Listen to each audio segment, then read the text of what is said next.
I really recommend Hololive Justice and Analysis 2 weeks later by Pleasure Crew. It's not a fun video, laugh haha, it's unusual analysis. I think it's 20 minutes long and can serve a nice resume of each member. Since Hololive Justice just came out like what this video is 4 weeks ago, so I guess it's about 6 weeks now, about a month or so. It's already been a month? Holy shit. Wait, what the fuck?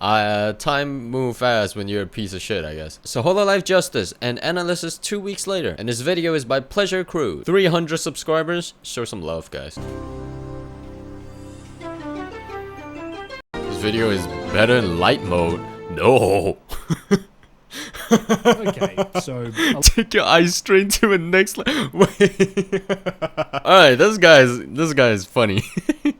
11 months out from the debut of the Hololive English Advent Wave, we've got the flip side over It's only been 11 months. This is the Justice Crew. They launched about 2 weeks ago at time of recording, and I just want to talk about them for a bit. Where they've been, where they're at, and maybe where they're headed as well. Let's just do it. No preamble. Let's start with lore. Okay. The lore.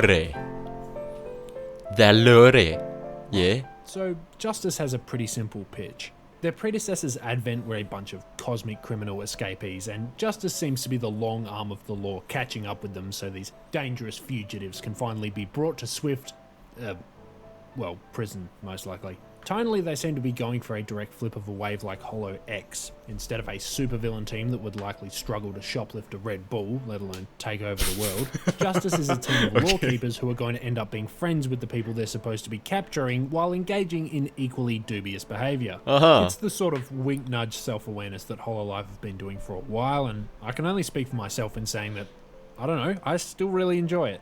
They're good at picking lore concepts that are really simple and direct, but equally kind of malleable and open to interpretation and subversion.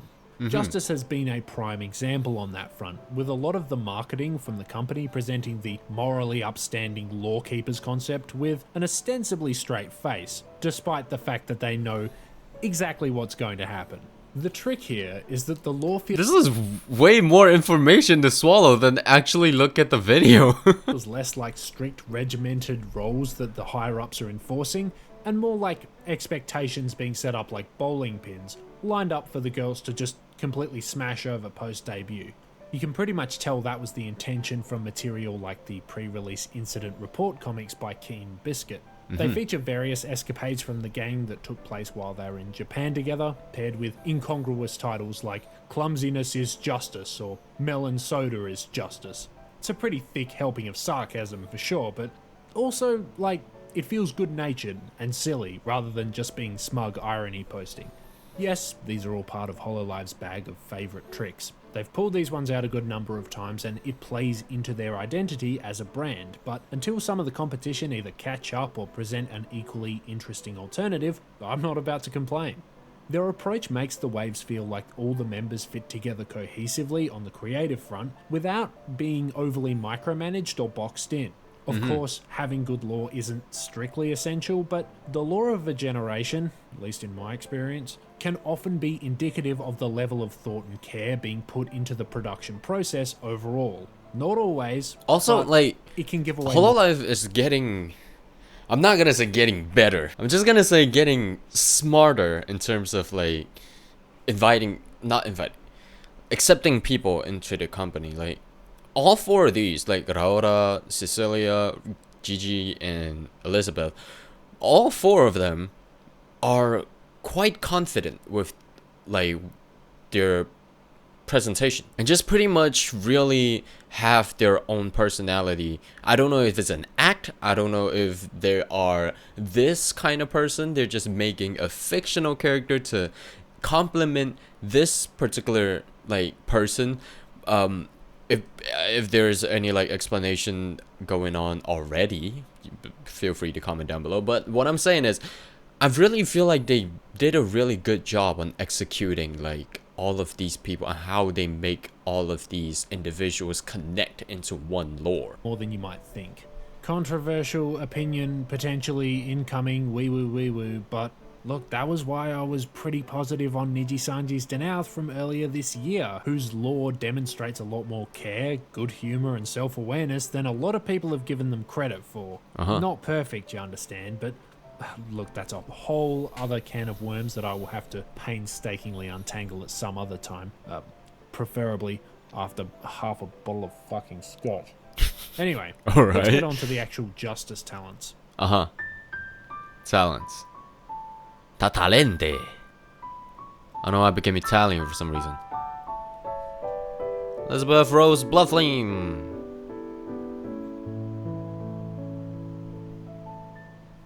Okay, so first cab off the rank is Elizabeth Rose Bloodflame. Yeah, Elizabeth Rose Bloodflame. This has got to be a name of a hedgehog somewhere. Anyway, Elizabeth over here is the Scarlet Queen, sort of the leading figure in the Justice team. She does the sword, or whatever, and has a flame in her heart, burning with the passion for justice, etc., etc. First impressions from most folks seem to be that she's really good at voice acting and singing, and yeah, she's cracked. Yeah? I have no idea how Cover keep finding new folks that are this talented and this experienced. They Liz are over quite here a speaks with popular more polish than company, plenty of so I feel like professional people are newscasters I've heard. She's engaging like a live audiobook. to Her them singing more is than they're also finding these super people. high quality. She's got charisma, she's got range, and a decent amount of versatility. Wow, Kiwawa, your hair is like so cool. We think so? Oh, that's so do I. Damn. Oh yeah, and as you might have heard, she's from the Blimey Governor, Chips and Gravy, Bangers and Chimney Sweep, God Bless Your Mom UK. With the references to Bruce Forsyth, the BBC test card, and Chip Buddies, seems kinda hard for her debut to have been more British, short of ending on a Sleaford Mods song.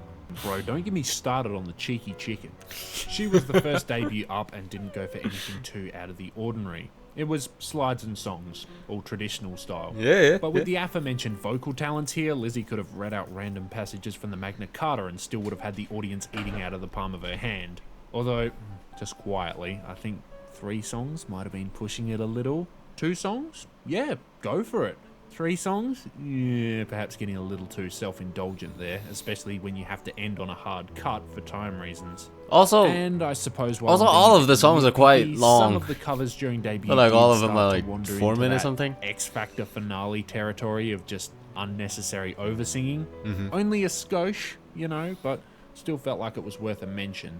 Based on what we've been getting post-debut, it seems like Lizzie is mostly going for that sort of stuff just to stretch her vocal cords and have a also, bit of fun playing. like, the way that she is, like, presenting herself in terms of her vocal talent, I felt like she might have too strong of a come up. And, like, I don't know how it's going to, like, progress, like, until the end. Hololive will definitely have a lot of, like, you know, music stuff going on. I don't know, like, what else can we expect from her anymore? Because she has that big of a come up, so that everybody just like, she is such a goddess. She just like have that big of a talent in terms of like singing and voice impressions. After how many months? How many people are going to be like, oh, here we go again. She's doing her average daily stuff that she's doing, because she already showed how much she is good at something. I don't know how much of places to improve anymore. Around with the covers, and that definitely makes for some fun karaoke. A bit of campy over-singing is okay for more light-hearted songs, but if she starts to tackle any more serious covers or originals that way, she does run the risk of just butchering the material. Not every vocal performance needs to be Ariana Grande. Some of them are more like Billie Eilish. Just saying. On the topic of singing, actually, while I am That makes a sense. big music guy at heart, I don't want to go too deep on the new songs here, mainly because they're all just pretty much fine and don't give me much to say about them. Gigi had a really cool Hitomania video with a bunch of nifty mixed media animation, but that aside, it was pretty much just the usual standard you expect from debut songs.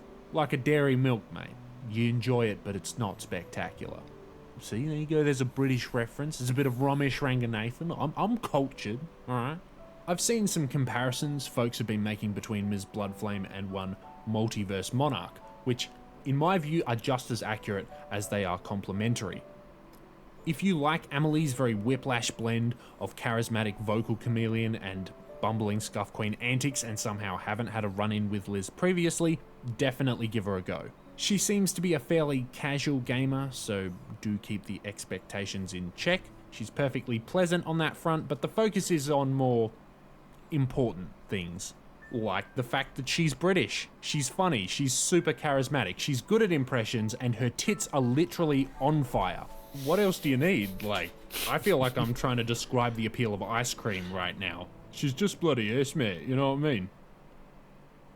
Also, in case... This guy is honest. I'ma just say that this guy is really honest, and I respect that. Not just like the word that he is using is really straightforward, but also like stuff that is like quite, you know, he disagree on some part. He will say it, and I was like, I like this guy. Somehow sees this video, I'll just throw this idea out there, right?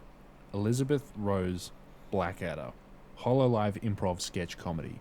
We already have the precedent. That Vesper and Crony stream was absolutely primo content, and that was practically an early Monty Python sketch. I'm just saying, think about it. You girls are easy funny enough to do it, and you know it.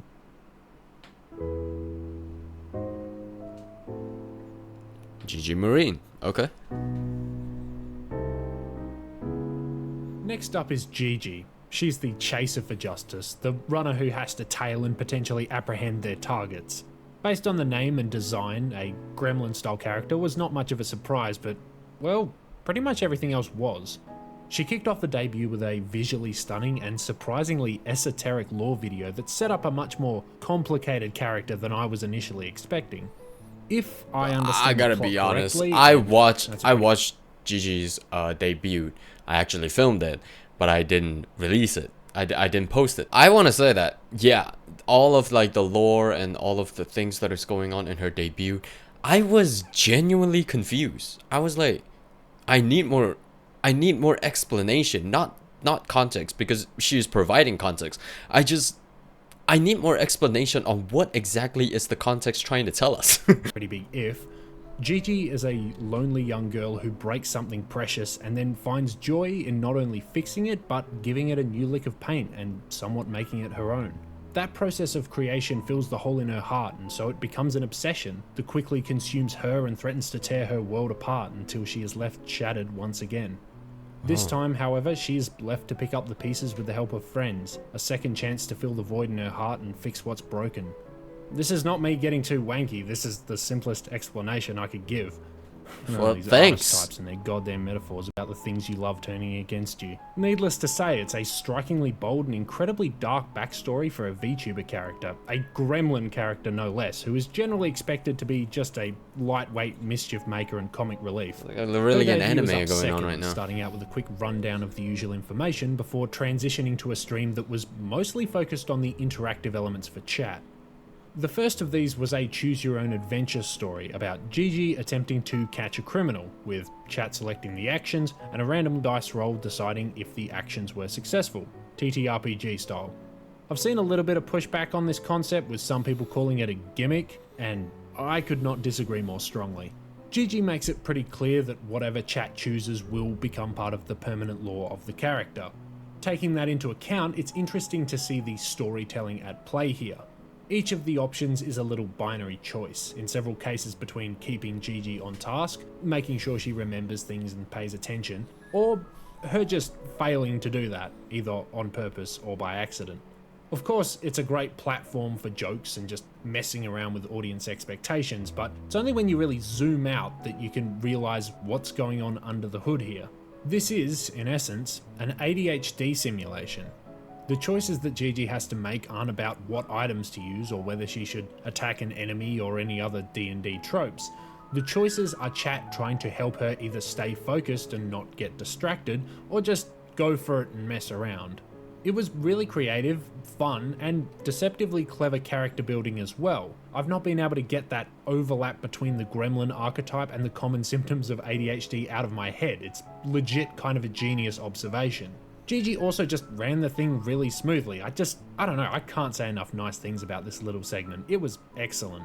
After that section, she had more chat integrated stuff with a fun little clone of Crossy Road, or I guess Frogger for all you geezers out there. Bit more lightweight, but you know, it was still fun. In terms of similar contemporaries, I've heard Doki Bird's name come up, and I think fans of hers will feel pretty at home with Gigi.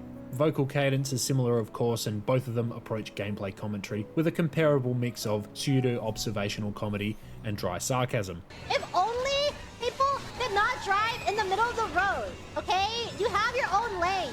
It makes no sense. Literally follow the traffic rules. Look who's talking. What? Gigi's point of distinction, of course, is her willingness to lean into her mischievous streak, and that's been on full display in the weeks of streams post-debut. Don't let the weirdo, artsy stuff like the cover from earlier put you off too much. Gigi is still checking all the boxes of a traditional Gremlin character, and if that's all you're after, you'll definitely get your fix. Taken as a whole, I've been super impressed with the self-appointed Fister over here, and more than that, I've got the impression that she still has a fair few cards up her sleeve. I really hope that her more surreal, strange, and creative ideas are not just going to be one and done with for debut, because I think there's definitely room in Hololive for a more eccentric, artsy type.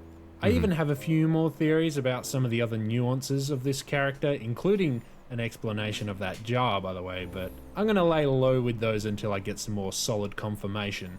In the meanwhile, I'll just leave this clip here. Oh, anyways, going back to my childhood, I was told to never be myself. So I'm not sure who myself is. Do you have any advice for that? Do you own a mirror? No. Okay, I can't help you.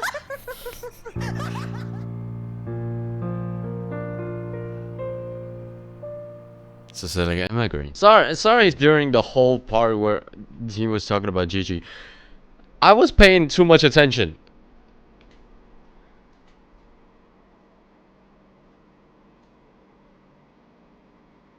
The one who Let's get likes over to to play the green chin German guitar. lady, Cecilia. The reason she's got one of those windy propeller caps implanted into her skull is that she's the team's automaton, their butler and servant, hypothetically.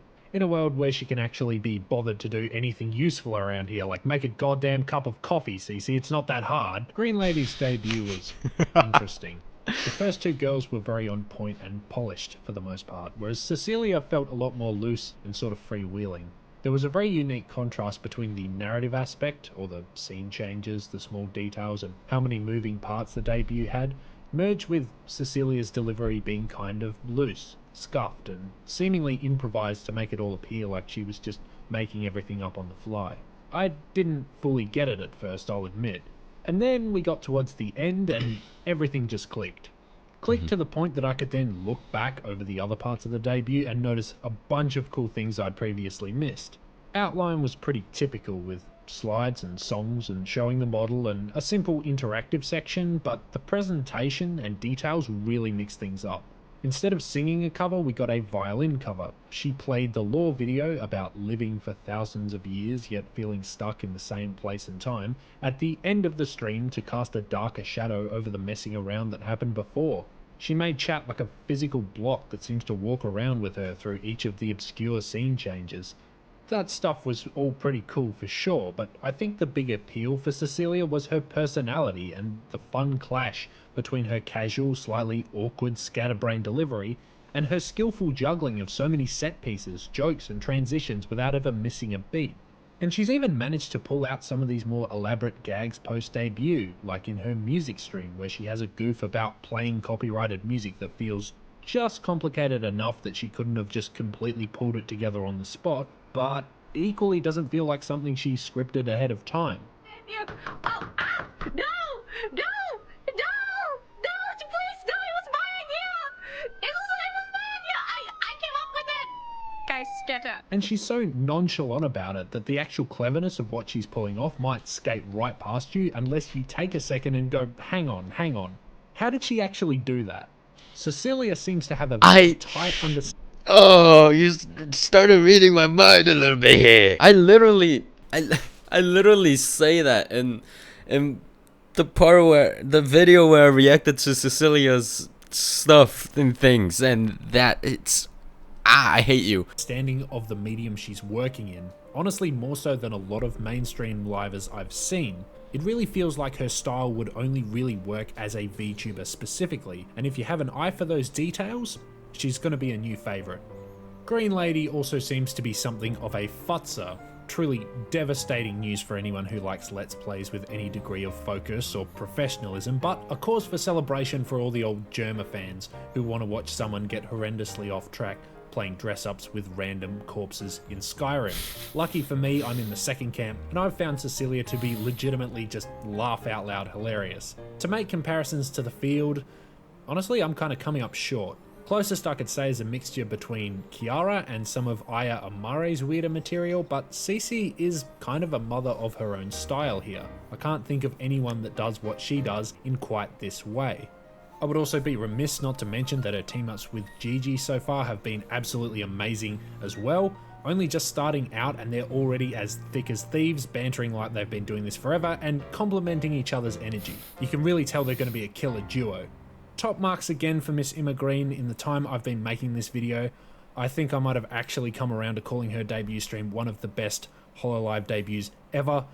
I think it's actually a masterclass. Yes, I really do feel that way. And I haven't watched Rora's debut stream, but I watched Cecilia's, and in that video where I like reacted to Cecilia's stuff, I was like, yeah, that is like one of the most unique debut stream that I have ever watched. It was just so different. I don't know what else I can like do or say to like say that her debut stream is different, but it's just different. Not in a bad way at all. It's like, it's really creative. Watch it again. I think you'll see what I mean. I haven't watched hers. I haven't watched Rora's. So let's see what he said about it. Rora Panthera. Panther. Ra. Rora Panther. Roar Panther. Rora. The one who is God, that's gambling. so hard to say with an Aussie Who accent. gambling. She appears to be in charge of intel gathering and the resident sketch artist of the group, owing to her cool eyes that glow in the dark. Oh yeah, and she has a massive gambling addiction. One so crippling to her mental health that she has started to hallucinate that her audience members resemble the little blue collectible creature that she is so obsessed with. She also rounds out our additions to Holo EU with the very obvious Italian accent, and Italian everything else as well. I love Wait. You mentioned Holo EU. Don't Europeans like speak? Okay, I know there's a still they're English. Rao's debut was pretty nice. Nothing too wild or crazy, the usual slides plus the press conference for a cute framing device, a quick drawing section for fans to follow along with, nothing too revolutionary but did what it needed to. I'm going to treat her a little differently from the rest of her gen mates because I think her content has different goals. For someone whose big focus is probably going to be art streams, you really don't need to go too big or loud or conceptually ambitious. Your job is to be cozy and easy to chill with, and as Big Pink got through the nerves towards the end, I think you could see a bit more of that starting to shine through.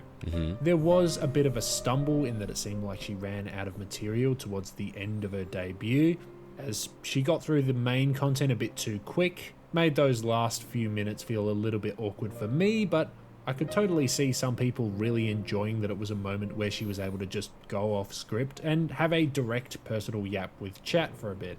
And that's going to be pretty important going forward because part and parcel with being an art streamer is not just knowing your way around a pen, but also a good chin wag.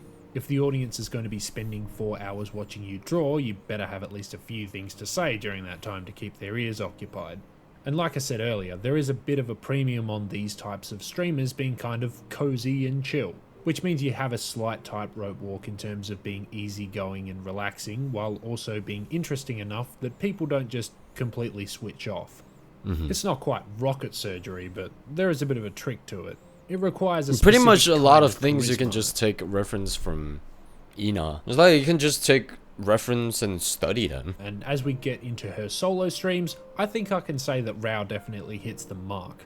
She's genuine, she's sweet, she's bubbly and bouncy, but not too overbearing.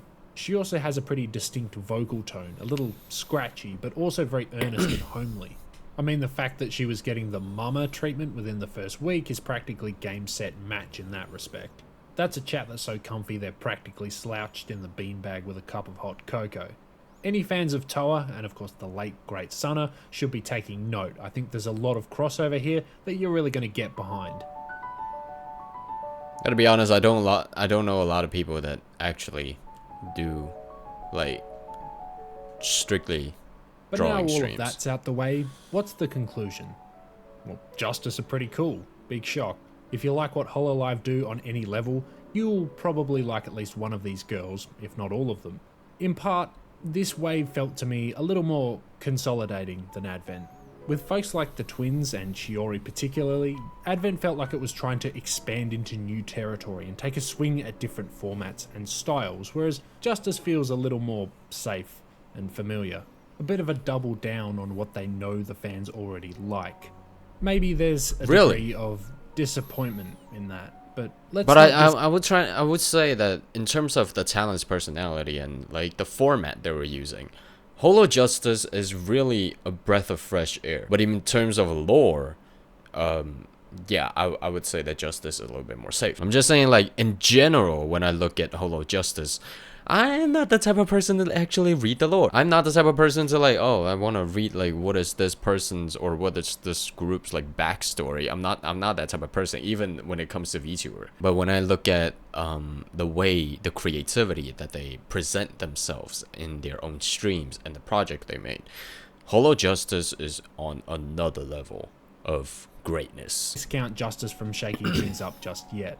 Elizabeth has already been making it pretty clear she wants to hang out with a lot of the Holo Stars lads, which would be a genuinely great change of pace. And I still think that the other girls, Gigi and Cecilia most especially, have a lot more tricks up their sleeves than we've seen. Of course, I always welcome the bigger agencies taking risks and trying to expand the medium into new creative areas. If any of the Justice girls see this video somehow on a lonely night of ego surfing, my biggest piece of advice would be take a swing at that weird idea you have that you're pretty sure no one would watch. Don't die wondering. Mainstream VTuber audiences are way more receptive to off-the-wall content than you might expect. I will always be...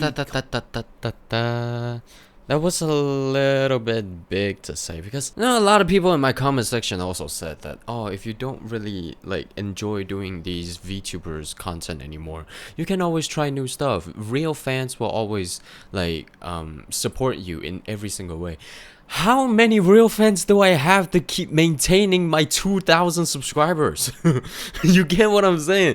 2,000 subscribers, 90% of them are not true fans. So just give some time. All I'm saying is some time would be appreciated for all of the content creators to try something risky. Kind of disappointed that Nerissa never went through with her VTuber pregnancy idea. It would have been so outrageous and so hilariously deranged that it would have written itself into the history books as an instant classic, and it still makes me a little bit sad that she didn't have the guts to give it a crack. Never forget that one of Hololive's most enduring skits revolved around one of the girls inserting a dragon tail into her. Even the spectacular failures can give you a brand new perspective on VTubing that you didn't know you had. It's a rule for everyone, really. Don't let your weird ideas die on the vine. Give them life, and they will give you well, probably a channel strike for inappropriate content. But look, it's the thought that counts. Justice seems cool. Go watch him. I will appear next when you least expect it, aka when work stops kicking my ass. Thanks for watching. Yeah, I really enjoyed this video of how he analyzed everything. Not just like analyze, but he also gave his own thoughts into a lot of like things.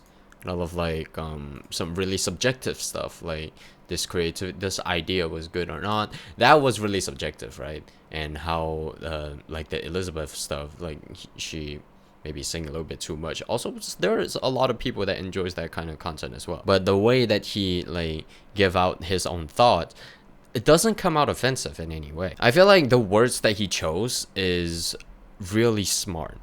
Like, he would know that what should he say and what he shouldn't, but also keep the ground of like, I need to tell you what I think. This guy is amazing. Pleasure Cruise. I'll put his channel link in the description below. Go check him out. He's amazing.